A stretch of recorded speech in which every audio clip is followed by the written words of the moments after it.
우리가 여왕기상 말씀을 묵상하고 있습니다. 누가 왕이라고요? 왕 별로 안 좋아하세요?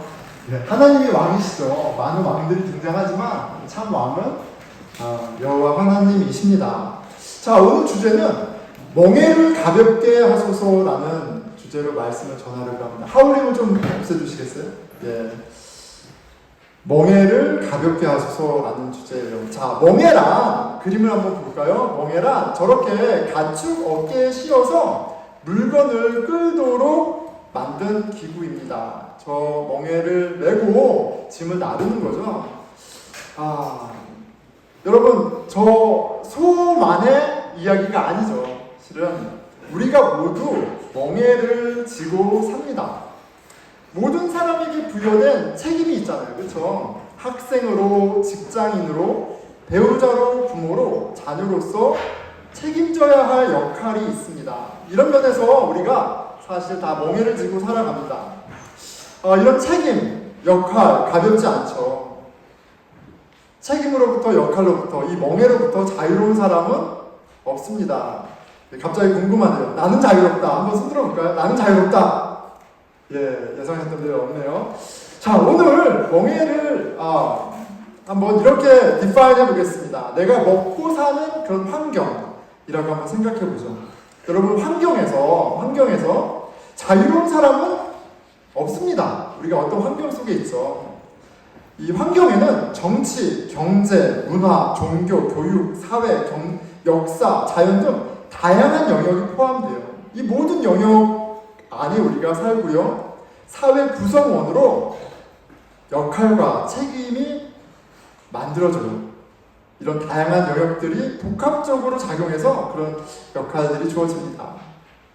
그리고 이런 환경들은 우리 가운데 우리의 삶을 포밍하는 우리의 운명을 거의 결정합니다.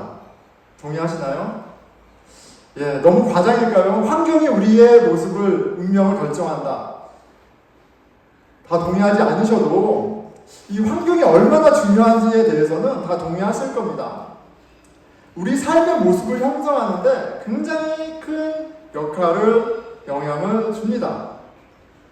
얼마 전에 아내하고 이렇게 가다가 차 안에서 한 달도 안 된 내용입니다. 요새 아주 좋습니다, 분위기가.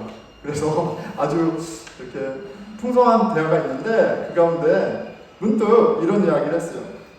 만약에 우리가 대학을 졸업했을 때 그때 보스턴에 남지 않고 한국에 돌아갔다면 어땠을까? 이렇게 이제 이야기가 나왔어요. 어땠을까? 그때 돌아갔으면 어땠을까? 서로 동의하는 바는 우리가 한국에 갔어도 아주 잘 살았을 거야. 우리 한국에 가서도 잘 살았을 거야. 어디든 어느 환경에서든 잘 살았을 거야. 이런 이야기를 좀 했습니다. 같은 마음이에요. 실제로 그렇습니다. 저희 부모님 아직 한국에 계시죠? 한국에 계십니다. 가족들도 다 한국에 있습니다. 그리고 여전히 영어보다는 한국말이 훨씬 편하죠. 한국이라는 환경이 꽤 괜찮습니다. 여전히. 부모님이 가까이 계신 환경에 있었다라면 아마 저희가 첫째를 낳고 신혼생활을 하고 첫 가정을 이뤘을 때 많은 서포트를 받았을 것 같아요. 저희는 상황이 여의치 않아서 저희 첫째를 가졌고 낳을 때 부모님들이 오지 못했습니다. 그리고 저희가 투베드에 있었는데 거실에 자매 두 분이 살고 있었고 한 방에 다른 자매 누나가 살고 있었고 한 방에 저희 신혼을 차려서 살았어요. 그리고 한나가 태어났어요. 한국 같은 환경이었다면 참 많은 도움을 받았을 텐데 저희 장인어른이 텃밭이 좀 있습니다. 얼마나 밭을 잘 이렇게 가꾸시는지 몰라요. 완전 유기농이에요. 한국에 있었다면 진짜 농약 한 번도 치지 않는 건강에 아주 좋은 그런 음식들을, 채소들을, 과일들을 너무너무 많이 먹었을 텐데, 그쵸? 저희 아내가 학교에서 일을 하다 왔었어요. 한국에 갔다면 아마 바로 그 학교로 돌아가서 일을 하고 커리어를 쌓고 레슨을 해서 돈을 아주 많이 벌어서 저를 넉넉하게 해주지 않았을까 뭐 이런 생각을 해봅니다. 한국이 꽤 괜찮은 환경이었어요. 그리고 지금 생각해도 지금도 그렇게 나쁘지 않습니다.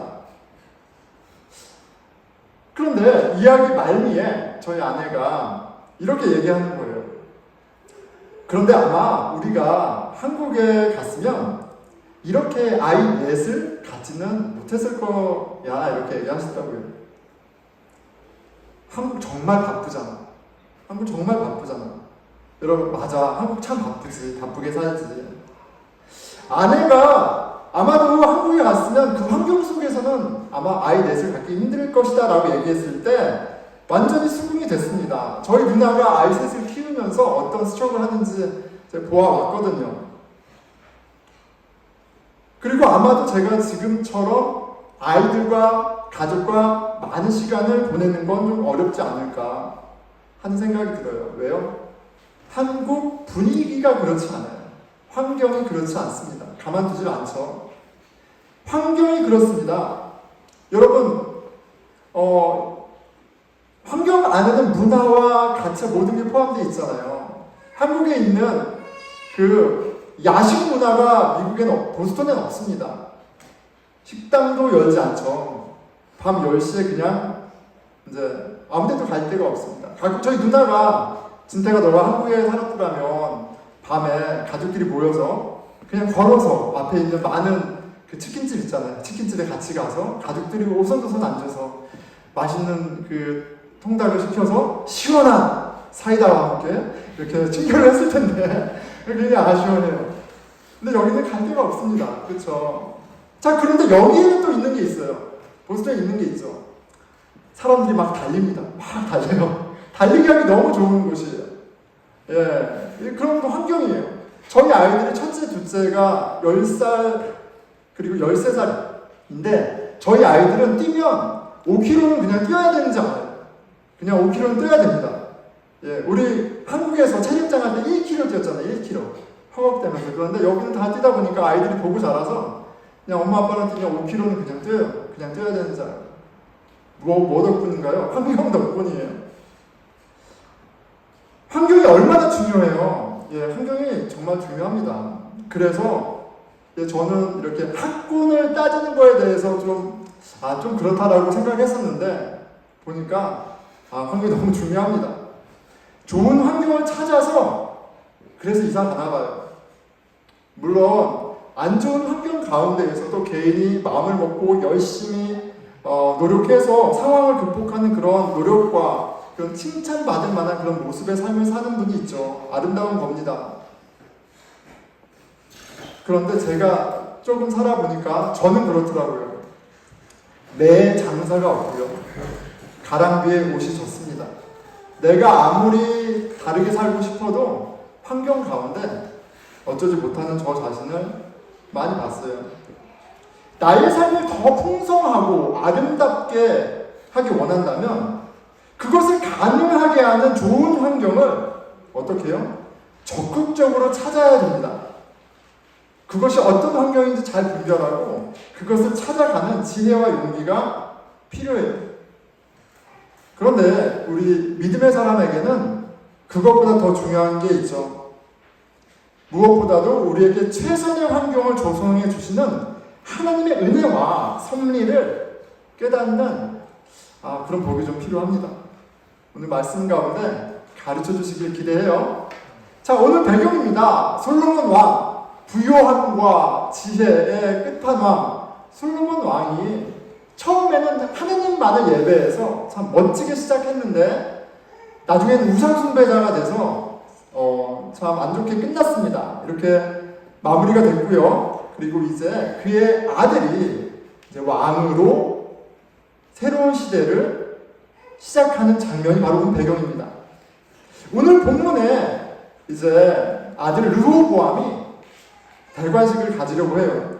그때 온 이스라엘 대표들이 왕을 만나러 왔습니다. 4절이죠. 만나러 와서 이런 부탁을 합니다. 4절입니다. 왕의 아버지가 우리의 멍에를 무겁게 하였으나 왕은 이제 왕의 아버지가 우리에게 시킨 고역과 매우 무거운 멍에를 가볍게 하소서. 그리하시면 우리가 왕을 섬기겠나이다. 그냥 왕으로 이렇게 셀러브레이트 하면 되는 줄 알았는데 이 리더들에게 어젠다가 있었어요. 목적이 있었습니다. 미팅의 목적이 있었습니다.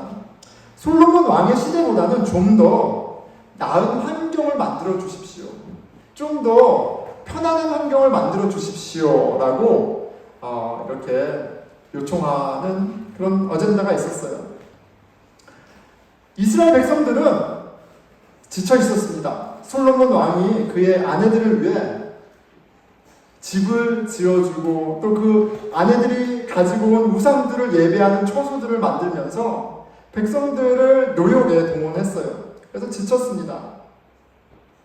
하나님을 예배하던 때, 하나님만을 예배하던 때 하나님 주시는 그 풍성함으로 본인만 영광스러웠던 것이 아니라 그 부요함을 백성들이 다 나누었었는데, 그렇죠? 4장 25절입니다. 각기 포도나무 아래와 무화과 나무 아래에서 평안히 살았더라. 그렇게 풍성함이 그 복이 나눠졌었는데, 그가 우상 숭배자가 되자 수많은 우상들을 기쁘게 하는 삶으로 바뀌자 주의가 피폐해집니다. 그가 말년의 우상 숭배자가 되고 백성들의 삶이 피폐해졌어요. 이제 새로운 왕이 세워집니다. 백성들에게 expect하는 것이 생겼어요. 좀 더 나은 그런 환경을 만들어줬으면 좋겠다. 어떤 항목들이 있었을까요? 지금 세금을 30% 내는데 좀 15%로 내려주세요. 1년에 3달 노역을 했는데 한 달만 좀 하게 해주세요. 이런 요청이지 않았을까요? 무리한 요청으로는 보이지 않습니다. 왜냐하면 임금을 올려주세요, 무엇을 달라고 요구하기보다는 지금 노역을 좀 줄여달라는 거잖아요. 멍에는 내가 속해 있는 환경이라고 생각하고 있습니다. 솔로몬 왕이 백성들에게 부여한 환경, 멍에가 있었습니다. 백성들은 지금 그걸 좀 더 가볍게 해달라고 요청하고 있어요. 한데 받아들여지지 않죠. 12절 13절입니다. 왕이 포악한 말로 백성에게 대답할세 노인의 자문을 버리고 어린 사람들의 자문을 따라 그들에게 말하여 이르되 내 아버지는 너희의 멍에를 무겁게 하였으나 나는 너희의 멍에를 더욱 무겁게 할지라.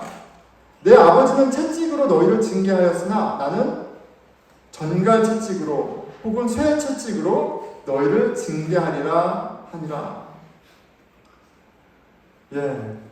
대단하죠. 이 르호보암의 대답에 이스라엘 백성들이, 북이스라엘의 리더들이 분노합니다.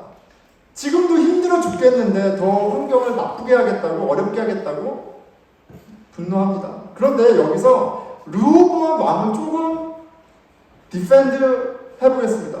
르호보암 왕은 왕이잖아요. 민주적인 절차에 의해서 뽑힌 대통령이 아니라 왕입니다.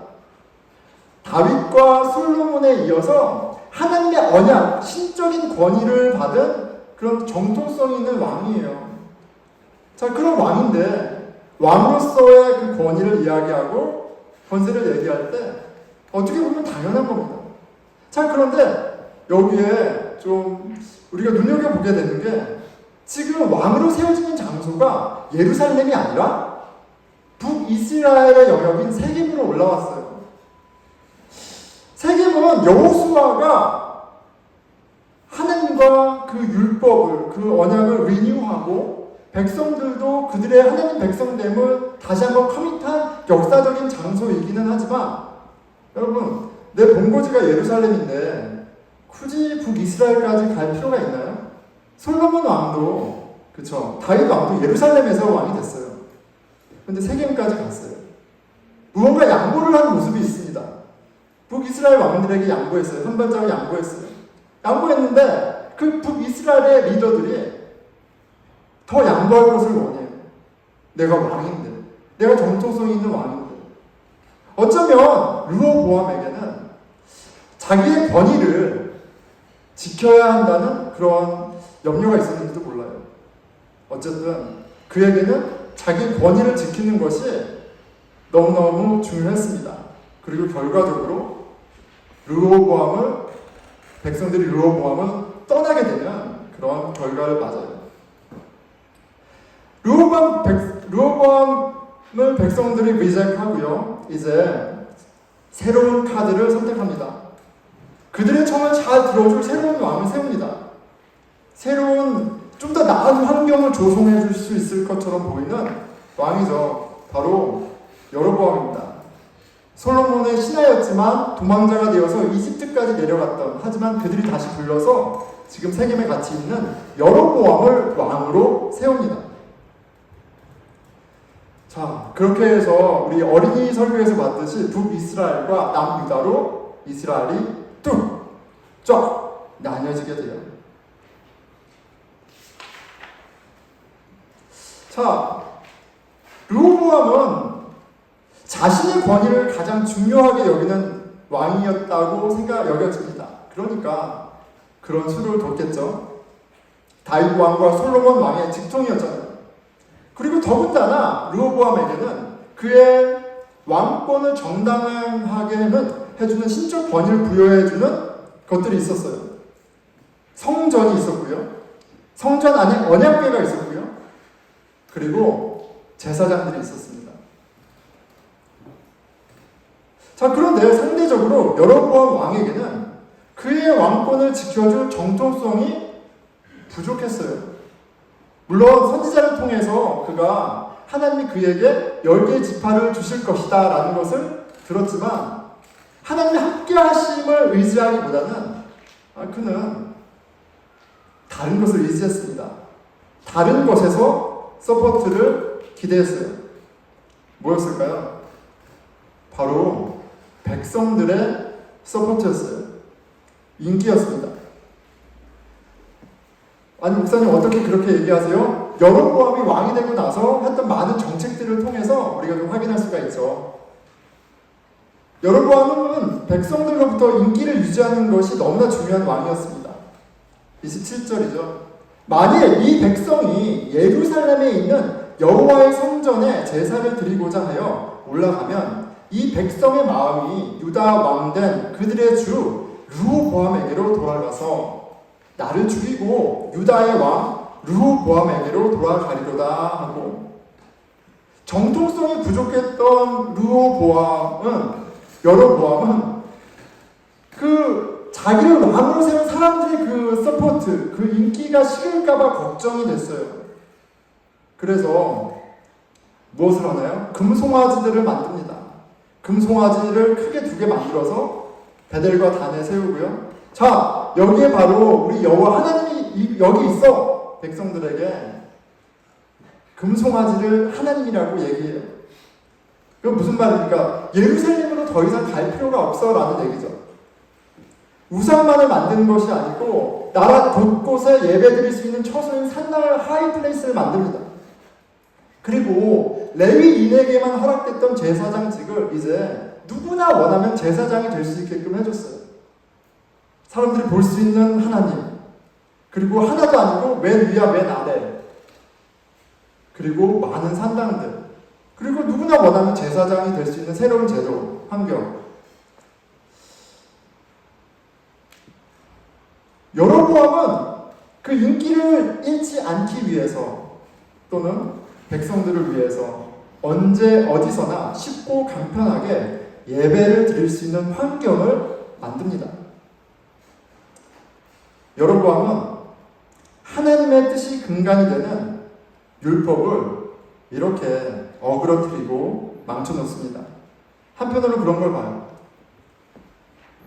인본주의의 파국, 사람을 소중하게 여기고 사람을 위한다는 그 모든 것들이 얼마나 세상을 혼란스럽게 하고 사람들을 힘들게 하는지 오늘날만의 이야기가 아닙니다. 요새 젠더 아이덴티티가 계속해서 큰 이슈입니다. he, she, her, his, they, them에서 끝나지 않고 이제는 강아지로 자기를 아이덴티파이 하는 일도 벌어졌어요. 얼마나 더 많은 아이덴티티가 나올지 모르겠어요. 이게 좋은 걸까요? 아이들을 더 혼란스럽게 하고 더 힘들게 하는 건 아닐까요? 하나님이 빠져버렸을 때 그것이 우리를 자유롭게 하는 것이 아니라 더 큰 혼란과 파국을 가져옵니다. 자, 여로보암이 만든 북이스라엘에 새로운 환경이 만들어졌습니다. 예전에 비하면 아주 가벼운 멍해가 된 것 같아요. 예전에는 제사장, 레위 지파의 제사장, 예루살렘, 성전, 거기 있는 모든 율법을 따라야 했었는데 이제 가벼워진 것 같습니다.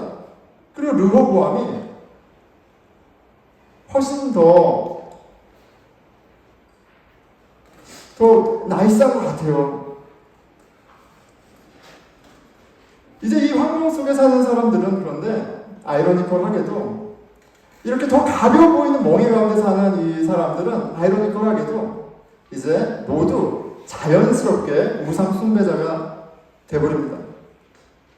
자연스럽게 우상 숭배자가 돼요. 그리고 그런 일들이 실제로 일어나는 것이 북이스라엘의 역사예요. 이렇게 성경에서 악한 왕으로 대표되는 여로보암이 등장하는 거예요. 이 왕은 왕들의 등장과 이야기 그리고 끝말에는 이 왕은 어떠한 왕이다라는 평가가 있죠. 참 악했다, 악행을 일삼았다. 그리고 그것에 대한 컨퍼메이션이 뭐냐면 그가 여로보암 왕을 따랐다 이렇게 되어 있어요. 여로보암은 이렇게 악한 왕의 대명사가 됩니다. 자, 르호보암과 남유다의 르호보암과 북유다의 여로보암은 좀 대비되는 두 환경을 보여주는 것 같아요. 남유다의 르호보암은 보수, 여로보암은 진보적인 모습이 있습니다. 법과 전통, 권위의 가치를 두고 있는 그런 모습이고요. 또 다른 하나인 여로보암은 사랑과 자유, 편리성에 빙점을 둡니다. 이 두 다른 가치는 다른 형태의 정치, 경제, 사회, 문화, 교육 등을 당연히 만들어내겠죠. 그리고 그렇게 만들어진 환경 가운데 사람들은 그 환경 안에서 지배당합니다. 꼭 우리가 살고 있는 세상하고 같아요. 얼마 전까지만 해도 공화당 트럼프 대통령이었어요. 못 살겠다 가라보자. 그래서 바이든이 됐습니다. 민주당이죠. 지금 어떤 일이 벌어지고 있어요? 못 살겠다 가라보자 또 공화당을 되고 있어요. 그 다음에 또 어떤 일이 있을까요? 계속 스윙하고 있어요. 어떻습니까?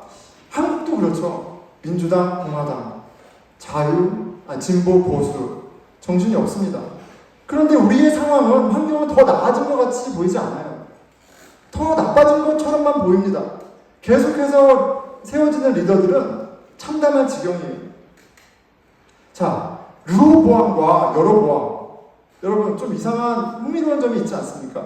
르호보암, 여로보암, 꼭 보암이 라스트네임 같고 형제 같죠. 근데 보암은 히브리어로 백성들이라는 뜻이에요. 백성들. 너무 흥미롭습니다. 르호보암은 백성들을 번성케 하다라는 뜻이에요. 여로보암은 백성들을 많게 하다라는 뜻이에요. 그런데 번역에 따라서는 르호보암이 백성들을 많게 하다라고 해석된 데도 있고요. 여로보암이 백성들을 부욕해 한다라는 뜻도 있어요. 그 이름 안에만 보자면 이 왕들은 destined to 뭐예요? 백성들을 부요하게 하는 그런 사명으로 태어난 그런 왕들이었어요.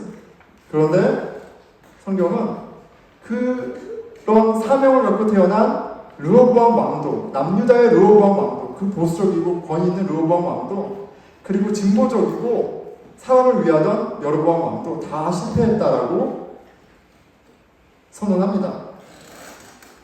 왜 그들이 백성들을 부욕해 하는데 실패했습니까? 백성을 번성하게 할 수 있는 왕은 여로보암도 르호보암도 진보도 보수도 아니라 바로 여호와 하나님 한 분뿐이시기 때문이에요. 자, 2000년 전에 예수님이 오시던 때에 이스라엘, 팔레스타인을 한번 가보겠습니다. 그들의 삶이 어떠했는지 살펴볼 때 그들의 환경이 녹록지 않았습니다. 그들의 삶을 버겁게 하는 무거운 멍해가 있었죠. 로마 제국의 통치 아래 있었어요. 식민 통치 아래 있었습니다. 이방 나라의 로마 제국의 통치를 따라야 했어요. 이방의 신에게 굴복해야 했고 그들의 정치와 경제와 문화를 따라야 했습니다. 그런데 그 집만 있었던 게 아니에요. 거기다 그들은 유대인으로 모세의 율법만이 아니라 바리새인들과 율법학자들이 만든 그 모세의 율법의 세부 항목들까지 지켜야 되는 그런 세상 규율을 따라야 하는 멍에가 있었어요. 어느 하나도 쉬운 멍에가 아니었습니다. 여러분, 한번 우리가 일본의 통치 아래 있던 식민지 상태에 있었던 조선에서 살던 사람이라고 생각해 보세요. 내가 한국 사람인데 내가 한국 이름도 못 가져. 나는 한국말이 편한데, 아니 한국말이 내 말인데 일본 말만 해야 돼. 이게 얼마나 살아가는 것 자체가 큰 짐이겠어요. 로마가 주는 혜택을 적극적으로 누리는 것도 철저한 유대인으로 살아가면서 모든 불편함과 박해를 감수하는 것도 굉장히 버거운 삶이었습니다. 그리고 그런 그들에게 예수 그리스도가 나타나셨어요. 그리고 예수님께서 그들에게 말씀하십니다. 마태복음 11장 28절에서 30절이에요. 수고하고 무거운 짐진 자들아 다 내게로 오라. 내가 너희를 쉬게 하리라. 나는 마음이 온유하고 겸손하니 나의 멍에를 메고 내게 배우라. 그리하면 너희 마음이 쉼을 얻으리니 이는 내 멍에는 쉽고 내 짐은 가벼움이라 하시니라.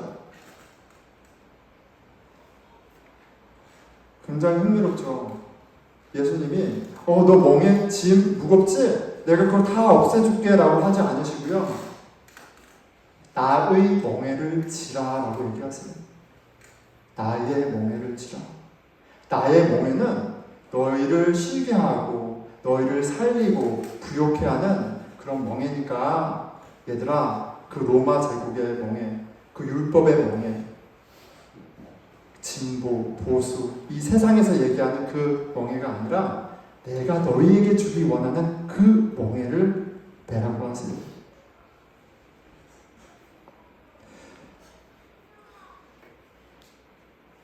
나에게로 오는 자에게 당신의 멍에를 매게 하신다 하십니다. 참 왕으로 오신 예수 그리스도는 우리에게 우리 마음에 새로운 환경을 주십니다. 그리고 그게 바로 하나님의 나라예요. 이제 누구든 예수 그리스도를 하나님의 아들로 참 왕으로 믿고 받아들이면 그 마음 가운데 하나님의 나라가 시작됩니다. 고린도후서 5장 17절이에요. 그런즉 누구든지 그리스도 안에 있으면 새로운 피조물이라. If anyone is in Christ, new creation. 새로운 환경, 영원한 나라가 시작돼요. 하나님이 예수 그리스도 안에 있는 사람을 하나님의 자녀로 삼으십니다. 요한복음 1장 12절이죠. 영접하는 자, 곧 그 이름을 믿는 자들에게는 하나님의 자녀가 되는 권세를 주셨습니다. 그리고 이제 하나님의 자녀라면 이제 하나님의 나라는 우리의 유업, 선물이 되는 것입니다. 예수님은 당신을 영접하는 자에게 당신의 멍에를 매라고 하세요. 예수 그리스도의 멍에는 쉽고 가벼운 멍에입니다. 우리의 마음이 참심을 얻을 수 있는 새로운 환경이에요. 그리고 그 환경은 막연한 것이 아니고요. 이미 우리 가운데 시작된 하나님의 나라입니다. 누가복음 17장 21절에 바리새인들이 하나님의 나라는 어디에 있습니까? 라고 할 때 이렇게 얘기하세요. 하나님의 나라는 너희 안에 있느니라. 하나님의 나라는 막연하지 않습니다. 예수 그리스도를 주로 고백하는 사람들의 공동체, 교회 가운데 이미 시작이 되었어요. 나를 있는 모습 그대로 형제 자매로 받아들여주고 함께하는, 그렇게 한 아버지 아래, 한 왕 아래 서로 섬기고 사랑하는 우리 가운데 시작됐습니다. 세상에서 경험하고 볼 수 없었던 새로운 환경 가운데 우리는 그 복을 누립니다. 여러분 가운데 삶의 멍에로 지치고 힘든 사람 있습니까? 내 멍에가 너무 무겁습니다. 사는 게 왜 이렇게 힘든지 모르겠습니다. 주님, 내 멍에를 가볍게 하소서. 여러분 간절한 마음이 있습니까? 예수 그리스도를 복음을 고백하는 사람들의 모임, 예수님이 함께 하시는 교회 공동체로 오십시오. 주께서 당신의 복된 멍에로 우리를 새롭게 하실 겁니다. 저를 보면 그래요. 남편으로, 아빠로, 아들로, 목사로, 군인으로, 한국 사람으로 40대 중반에 이제 몸이 삐걱거리기 시작하는 한국 남자로 짊어지고 있는 모든 멍에, 너무나 많은 멍에가 있습니다. 하지만 주께서 내 멍에 하나만 매면 돼 라고 말씀하세요. 그리고 그 멍에는 쉬운 멍에이고 내 영혼을 쉬게 하고 복되게 하는 멍에입니다. 하나님 나라, 하나님의 자녀로 하나님이 주시는 참 평안과 기쁨, 의로움을 누리는 그런 복된 나라예요. 그리고 이 하나님의 나라가 가장 평안하고 가장 아름답고 풍성한 삶의 환경을 우리 가운데 창조합니다. 아멘. 네, 말씀을 맺을게요. 제가 그 책 한 권을 읽고 있습니다. 많이 들었지만 못 잡고 있었던 책인데 책 제목이 The Selfish Gene이에요. 이기적인 유전자라는 책입니다. 리처드 더킨스가 쓴 책인데요. 인간은 왜 싸우고 그리고 또 왜 사랑하고 함께하고 또 왜 헤어지고 도대체 그 이유가 뭐야? 라는 것을 나름 치열하게 연구하고 답을 낸 책입니다. 그런데 이분이 무신론자예요. 하나님 없다. 그런 게 어딨냐라고 하는 사람이에요. 그런데 사람이 그렇게 살아가는, 왜 이렇게 살아가느냐, 이렇게 행동하느냐에 대해서 연구하면서 그건 환경 때문에 그런 게 아니야. 이런 외부적인 환경 때문에 너희들이 싸우고 사랑하고 그런 게 아니야. 라고 단언합니다. 이유가 뭐라고 해요? 여러분의 DNA 때문에 그렇다고. 여러분 안에 있는 DNA 때문에, 유전자 때문에, 이기적인 유전자 때문이라는 거죠. 여러분, 우리가 살고 있는 이 환경만이 아니라 우리가 태어날 때부터 우리가 어떻게 하지 못하는 굴레, 멍에, DNA가 있습니다. 제가 아직 다 읽지 않았지만 저는 완전 동의합니다. 왜냐면 저는 뼛속까지 사람은 이기적이라고 믿고 있었거든요. 사람 뼛속까지 이기적입니다. 제가 경험한 제 자신이 그렇고요. 그리고 여전히 그 모습을 경험합니다. 제가 20대 초반에 미국에 왔죠. 대학교 1학년, 군대 2년, 그리고 미국에 왔습니다. 그 3년 동안 놀라운 체험을 했습니다. 나는 꽤 괜찮은 사람인지 알았는데, 나는 선한 사람인지 알았는데, 위급한 상황에 철저하게 이기적인 악한 제 모습을 이런저런 모습으로 봤어요. 완전히 멘붕이 왔습니다. 나는 이타적이고 고상한 존재고 아주 착한 사람이라고 믿었는데 내가 그런 사람이 아닌 거예요.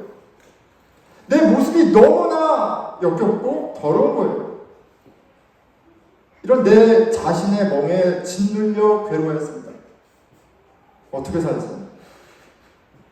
그때가 1999년도에요. 보스턴에 어학연수하러 왔을 때입니다.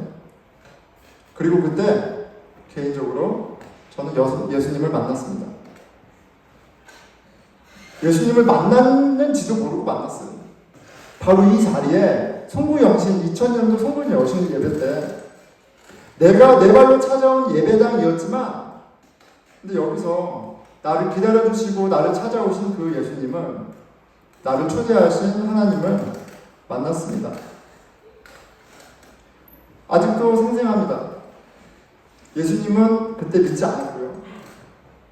하나님도 잘 모르는 상황이에요. 여전히 그렇지만. 근데 제가 너무 데스퍼레이트하고 힘드니까, 내 멍에가 너무 무거우니까 저절로 이런 고백이 나왔어요. 하나님, 내가 하나님 잘 모르겠지만 하나님 없으면 못 살겠어요. 하나님, 제가 하나님 모르지만 하나님 의지하면서 살게요. 고백하며 눈물을 쏟아부었습니다. 그리고 그날 하나님의 품 안에서 참 평안을, 참 위로를 경험했습니다. 그 날만이 아니라 여전히 계속해서 그 하나님의 함께하심, 성령님의 함께하심을 경험합니다. 내가 왕이 돼서 모든 것을 책임질 책임지고 모든 역할을 해야 한다면 그 삶 얼마나 버겁고 힘듭니까? 아이가 넷이나 되는데 나는 그럴 만큼 지혜가 없는데. 그런데 우리의 왕 대신 예수 그리스도가 계셔서 안식하고 소망을 갖고 열심히 살아갑니다. 오늘 저를 품어주셨던, 그리고 지금도 품어주시고 계신 하나님 아버지께서 저와 여러분을 부르십니다. 우리 주 예수 그리스도께서 저와 여러분을 부르세요. 수고하고 무거운 짐진 자들아 다 내게로 오라. 내가 너희를 쉬게 하리라. 나는 마음이 온유하고 겸손하니 나의 멍에를 메고 내게 배우라. 그리하면 너희 마음이 쉼을 얻으리니 이는 내 멍에는 쉽고 내 짐은 가벼움이라 하시니라. 함께 기도하겠습니다.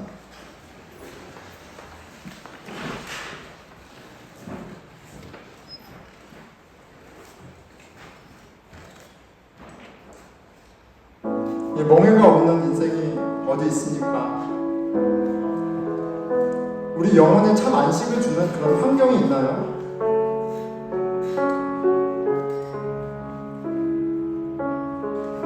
참 평강의 왕 되신 예수 그리스도를 알기 원합니다. 내 멍에를 가볍게 하소서 간절히 구하는 자마다 오셔서 왕이 되어주시고 참 평강의 왕이 되어주시는 당신을 만나게 해주십시오. 그 예수 그리스도를 내가 또 오늘 이 자리에서 구합니다. 당신을 풍성하게 경험하게 해주십시오. 우리 같이 기도하겠습니다. 하나님 아버지 주님, 영광의 왕이시오. 아버지 우리 삶 가운데, 우리 공동체 가운데, 가정 가운데 왕 되신 주 예수 그리스도를 바라보며 오셔서 아버지 주님 나의 왕이 되어주십시오. 이 세상의 멍에에서 저희를 자유롭게 하시고 당신의 그 복된 멍에를 메고 살아갈 수 있는 지혜와 용기를 더하여 주시옵소서.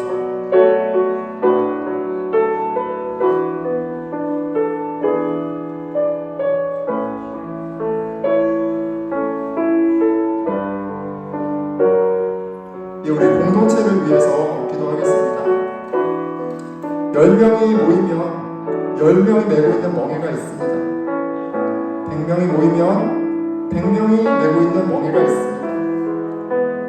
상대의 다른 사람의 멍에를 가볍다 하지 말고 평가하지 않았으면 좋겠어요. 하지만 이 모든 힘듦과 무거움을 해결해 주시는, 우리에게 새로운 멍에를 주시는 예수 그리스도로 서로 나아가는 공동체 되게 해주십시오. 참 평강과 의로움과 기쁨이 주어지는 그 하나님의 나라로 같이 걸어가는 경험하는 공동체 되게 해주십시오. 우리 같이 공동체를 위해서 기도하겠습니다.